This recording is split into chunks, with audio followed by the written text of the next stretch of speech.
Hello दोस्तों। आज हम फ्लेमिंगो का दूसरा चैप्टर लॉस्ट स्प्रिंग के बारे में पढ़ेंगे, जिसका ऑथर है अनीश जंग। वैसे जिन्हें नहीं पता, मैं उन्हें कहना चाहता हूँ कि अनीश जंग एक इंडियन ऑथर है जिनका जन्म राउरकेला में हुआ था। अनीश जंग इस स्टोरी को दो पार्ट में डिवाइड किए हैं, जिसमें पहला पार्ट एक बच्चे की स्टोरी के ऊपर है जिसका नाम है साहेब, और दूसरा पार्ट दूसरे बच्चे की स्टोरी के ऊपर है जिसका नाम है मुकेश। स्टोरी का पहला पार्ट साहिब के ऊपर है जिसका नाम है समटाइम्स आई फाइंड ए रूपी इन ए गार्बेज। साहिब और उसका फैमिली बांग्लादेश का कैपिटल ढाका में रहते थे। वहाँ एक बार तूफान आया था जिस कारण उनके फैमिली को इंडिया शिफ्ट करना पड़ा। यहाँ वो एक छोटे से गांव में रहते थे जिसका नाम है सीमापुरी, जो दिल्ली के बॉर्डर में है। पर सीमापुरी के हालात बहुत ख़राब थे उस समय। वहाँ घर टीन के थे, छत प्रॉपर तरीके से नहीं बने थे, पानी की परेशानी थी, वहाँ की ड्रेनेज सिस्टम भी काफ़ी ख़राब थी, गलियाँ भी बहुत ज़्यादा गंदी थी। और वो इसी जगह में रैक पिकिंग का काम करते थे, यानी कूड़ा वगैरह कलेक्ट करके उसको बेचकर जो भी पैसा मिलता था उसी से अपना घर चलाया करते थे। कहानी के मुताबिक अब अनीस मिलती है साहेब से, जो कूड़ा कलेक्ट कर रहा था। तो अनीस उसके पास जाकर पूछते हैं कि तुम स्कूल क्यों नहीं जाते। तो साहेब यह कहता है कि उनके घर के आसपास कोई भी स्कूल नहीं है। तो अनीस पूछती है कि अगर मैं स्कूल बनवा दूँ तुम्हारे लिए तो क्या तुम वहाँ पढ़ने आओगे। तो जवाब में साहेब कहता है कि वो ज़रूर आना पसंद करेगा। तो इससे हमें यह पता चलता है कि साहेब को पढ़ाई में इंटरेस्ट तो है, पर लैक ऑफ अपॉर्चुनिटीज़ के कारण वह पढ़ नहीं पा रहे हैं। पर अनीस को ये सब एक मजाक लगता है, जबकि साहेब ने उस बातों को सीरियसली ले लिया था। कुछ दिन बाद साहेब जब अनीस से मिलते हैं, वो पूछते हैं कि क्या स्कूल तैयार है। अनीस को इस बात का बहुत पछतावा हुआ और वो सोचती है कि उन्हें ऐसा मजाक नहीं करना चाहिए था।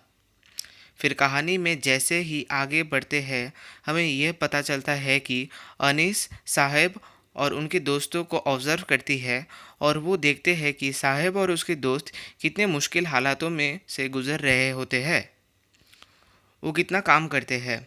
तो एक दिन अनीस ने उन्हें पूछा कि तुम्हारे पास चप्पल क्यों नहीं है। तब साहेब और उसके दोस्त अलग अलग जवाब देते हैं, जिस कारण अनीस को उनके बचपन की कुछ बातें याद आ जाती है।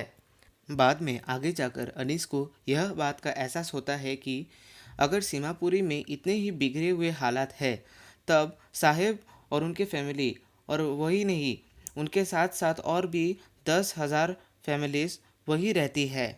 तब जाकर अनीस को पता चलता है कि ये सारे लोग रेफ्यूजीज़ होते हैं, जो यहाँ सिर्फ इसलिए रहते हैं क्योंकि उन्हें वहाँ का राशन कार्ड मिला है।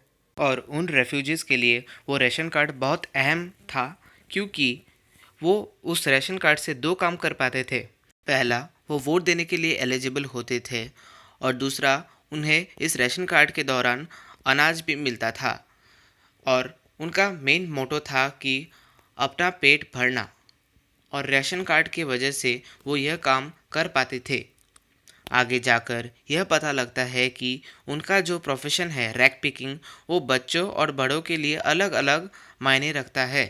बच्चों को इसमें बहुत मज़ा आता है, क्योंकि कभी कभी उन्हें अपनी मनपसंद की भी कुछ चीज़ें मिल जाती है उन कूड़ों में से, और वो चीज़ उनके लिए वैल्यूएबल भी होती है।